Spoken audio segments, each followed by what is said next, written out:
जयचार भुजागी साहब। मेरा नाम कर्नल केसरी, आवाज आ रही होगा पीछे? मेरा नाम कर्नल केसरी सिंह राठौड़ है। मेड़तिया हूं, गांव शिवरासी। 21 साल की नौकरी करने के बाद में अभी सेवानिवृत्त हुआ हूं।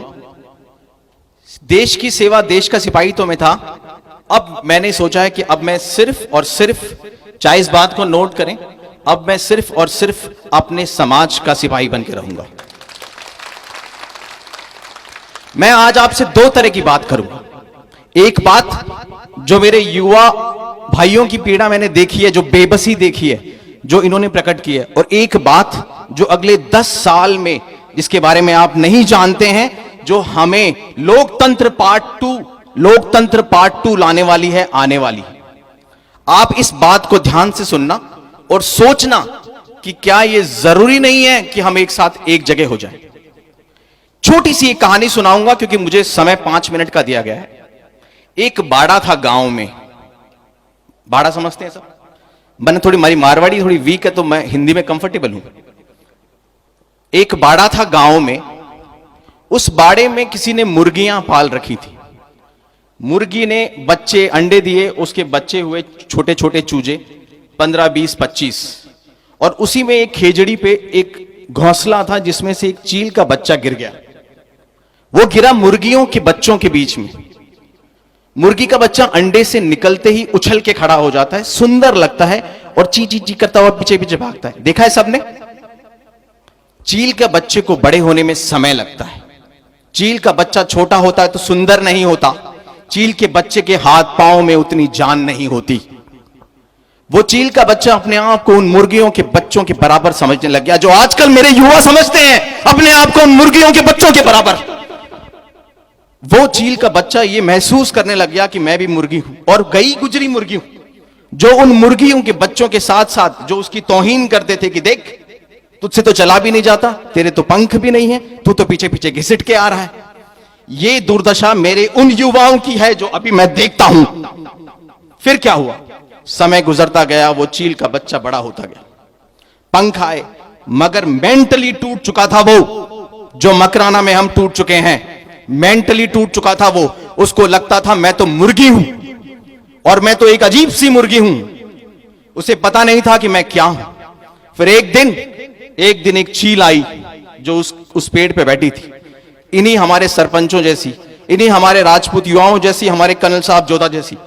जिसने पहचाना उसे बोला, अरे भाई, अरे बेटा, तू ये नहीं है जो इनके साथ है, तू अपने आप को पहचान। नहीं पहचान पाया, देखा ही नहीं था कभी उसने। फिर जब उसने उसको समझाया, उड़ के दिखाया और एक हाथ खोल के झापड़ मारना सिखाया, तब उसे समझ में आया वो क्या है। और जिस दिन उस चील के बच्चे ने अपने पंख खोले और एक झपीड़ मारी, तो आप सोच सकते उन मुर्गियों के साथ में क्या हुआ। तो मेरे चील के बच्चों, मुर्गियों के बीच पड़ के अपने आप को मुर्गी मत समझने लग जाना। ये जो चीलें उड़ रही है ना छोटी छोटी जगह पे, इनसे शिक्षा लो। अभी समय आ गया, हमें झापड़ मारना है। अब क्या झापड़ मारना है, मैं आपसे वो टेक्निकल बात करूंगा। आज के करीब 70 साल पहले हमें लोकतंत्र का आगाज हुआ और हमारी 2.5 से 3 पीढ़ियां खप गई हैं क्योंकि राज चले गए। और उस समय रिमोट कंट्रोल राजा महाराजाओं के पास था। हम समझते ही नहीं थे कि लोकतंत्र क्या होगा और लोकतंत्र में क्या होगा। आज 70-75 साल के बाद हमने ये पहचाना है कि हमारी ऐसी तैसी हो गई। क्यों हो गई ऐसी तैसी? और वो जो बुद्धिजीवी वर्ग ऊपर बैठा है वो भी पहचान गया है कि 5000 साल से 10,000 साल से, सतयुग, त्रेता, द्वापर, कलयुग से अगर एक वर्ण व्यवस्था बनाई गई थी, अगर एक समाज में क्षत्रिय को स्थान दिया गया था, युद्ध करने की जगह दी गई थी, अगर वो प्रशासन में थे, एडमिनिस्ट्रेशन में थे, अगर आज 70 सालों से उनको उठाया है या हटाया है, तो वो जो भेड़ें थी जिनके आपने गिन लिए और उनको वहां बिठा दिया। भेड़ों की भीड़ ने जब लोकतंत्र पे कब्जा किया, तो आज आप देख रहे हैं क्या हो रहा है। ये जो बच्चे कह रहे हैं, ये हो रहा है। अब मैं आखिरी में 2 मिनट में आपको कुछ सांकेतिक रूप से टेक्निकल बात बताना चाहता हूं। मैं 21 साल की नौकरी करके आया हूं और मैंने देश के करीब हर राज्य में नौकरी की है। और मैं राजनीति और नॉन राजनीतिक बुद्धिजीवियों से, जो आईएएस भी हैं क्षत्रिय समाज के, आईआरएस भी हैं, आईपीएस भी हैं, उनके साथ बैठा हूं। ध्यान देने की बात यह है, मोदी और योगी जो बीजेपी में हैं, उन्होंने इस बात को समझा है कि 45-42 सीटें हैं लोकतंत्र में, लोकसभा में, उसको 750 करने की जरूरत है।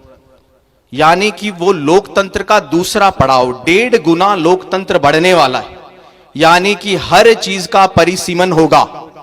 यानी कि हर पंचायत समिति से लेकर, हर जिले से लेकर, हर राज्य से लेकर देश में 1.5 गुना हर चीज बढ़ेगी 5 साल में, 10 साल में, 15 साल में।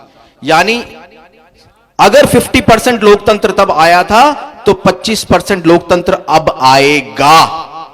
उस टाइम हमारा रिमोट कंट्रोल उन राजा महाराजाओं के पास था, अब हमारा रिमोट कंट्रोल हमारे पास होना चाहिए। अब आपको यह समझने की जरूरत है, अगले 5 से 7 साल तक अगर साथ नहीं दिखोगे तो फिर बांटे जाओगे, उस तरीके से बांटे जाओगे, लोकतंत्र उस तरीके से परिसीमन करेगा, उठ नहीं पाओगे।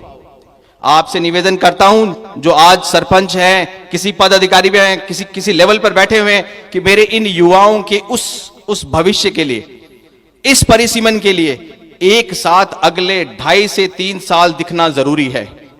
70 साल का 5% 3.5% होता है, 70 साल का 10% 7% होता है। कल मेरी मैं नाम नहीं लूंगा, काफी पॉलिटिकल स्टेट लेवल के हैं, उनसे मेरी बात हुई। उन्होंने कहा, कर्नल साहब विश्वास रखो, अगर साथ भी दिख जाओगे ना राजपूत, क्योंकि राजपूत एक ऐसी शक्ति है जिसको संयोजित करना आसान है, उसका आप नेतृत्व करना बहुत मुश्किल है। उसको अगर आप ये कोशिश करो कि हम इसको डायरेक्शन दे देंगे, गाइडेंस दे देंगे, नहीं लेगा।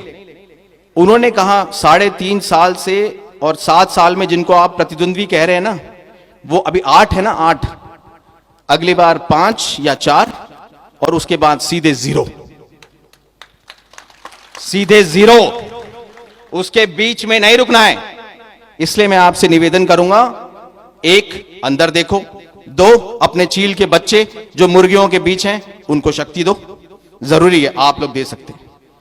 3 अपने बच्चों को बताओ, वो लोकतंत्र आके चला गया, अगले 5 साल में आपको पता भी नहीं लगेगा, कागजों में आएगा, नीतियों में आएगा, और 542 की 750 सीटें हो जाएंगी, 15 जिलों से 30 जिले हो गए। आप सिर्फ ये मीटिंगें करते रह जाएंगे। समझाओ, गांव के बच्चों को समझाओ समीकरण क्या होते हैं, बदलाव आएगा, मुझे तो विश्वास है। इसीलिए मैं अब आज से अगले 5 साल, 10 साल, 15 साल, जब तक मैं जीऊंगा, मैं समाज का सेवक बन के रहूंगा। 4 बुझा